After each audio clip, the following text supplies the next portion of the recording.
Hello world, I'm What If Studia, and today we are doing What If Deku. Well, not exactly. Genie grinding, watch him get rich, huh? Remember when I said I hit a lick, huh? I don't really wanna fuck the bitch, what? Willie went and made another hit, okay, like Prada on my motherfucking kid, huh? Louis on my motherfucking hip, huh? Curry how I dunk, no switch, hey, fucker gonna fuck that bitch, hey, if you ain't gon' fuck with me, you a dumb fuck, put up a hit but feel like one punch, look at my bank and I'm getting dumb rich, and I'm gonna count it up till 100, Hello ladies and gentlemen, we're actually doing a special one today, welcoming my new microphone.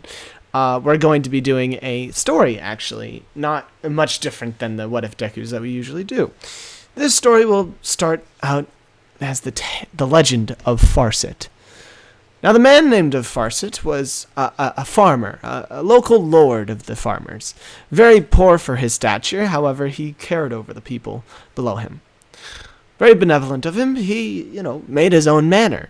He was given one, actually. As he watched over his local village, he thought that nothing would ever change. Until one day the demon lord struck back. Pillaging his land and taking over many towns, he had no idea what to do. Until the gods came down. 7 of them exactly. Them all choosing a hero. Each one of these heroes would choose a weapon. Some being the shield hero, the mage hero, the staff hero. But the most well-known of them, our hero, Farsit, he was the sword hero. A very important key part, as he was the only one of them that was a lord. He had the knowledge of being a leader that they needed. As such, he led the charge into many battles that they all took part in. It was a large and bloody war that took many years, until they had struck back through the demon's portal. Farsit was the first to follow, as he was quite curious about what their land was. It was all pillaged and broken, torn into different factions among the demons that had been trying to settle there, actually. Droughted, destroyed by the lands around them. It was a gruesome place. He struck into the demon lord's castle, as the other heroes followed suit. Follow you. As they always had. Without him, they would have been lost years ago in the war. So they trusted him deeply, every single one of them. Thrusting themselves deep into the enemy territory, it took them a while to get to the demon's singular castle.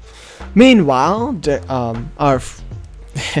our special friend, Mr. Farsit, struck the Demon King, thrusting his sword straight into his chest before he could even get out a word. However, the Demon Lord did not give up. He saw a fire in this Demon Lord's eyes, one that he couldn't even see in his bestest friends, one that nobody could even replicate, not even himself. He was fighting for something that he understood, only between each other.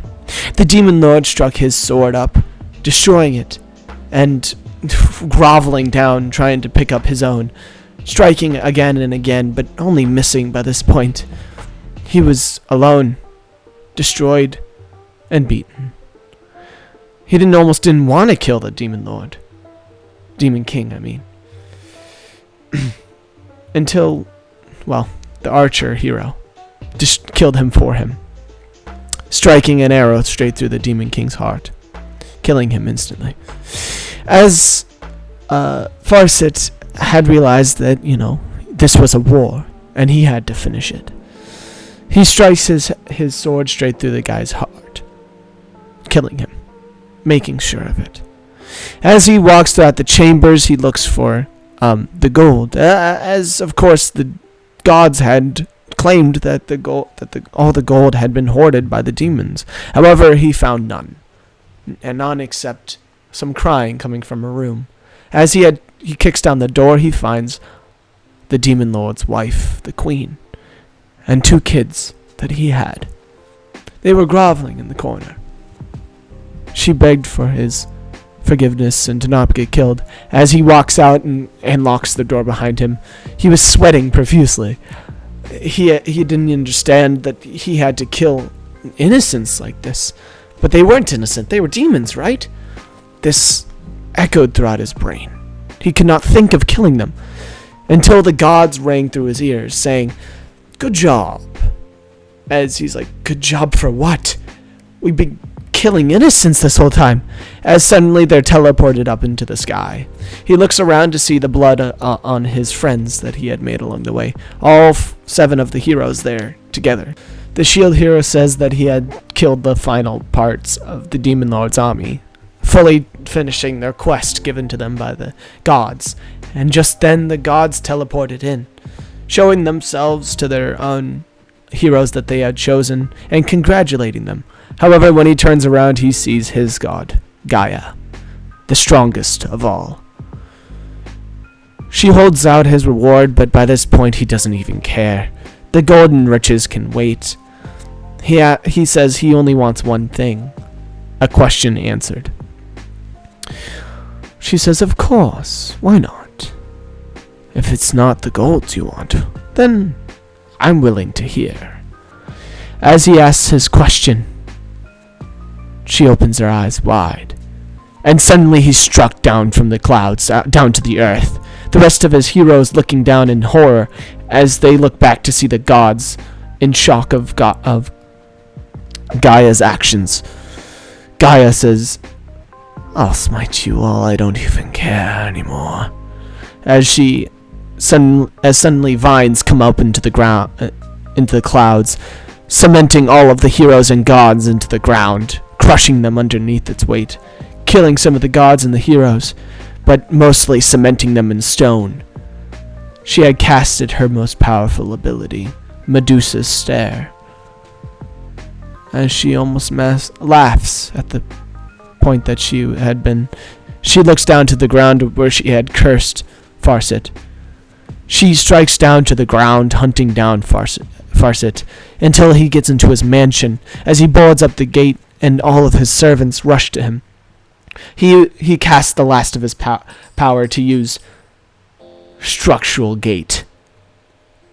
Heaven's Gate. Sorry, I almost forgot its name. Heaven's Gate, which is a holy spell which binds whatever your touch to never be broken through. However, it takes so much mana that it destroys his abilities. It takes away all of his abilities. He can't move anymore. He was using mana to improve his physical abilities. However, it was a curse instead of, improving him. It's taking away from his physical ability now. He starts aging rapidly, and then he's stuck, cursed to this throne on his empty plane.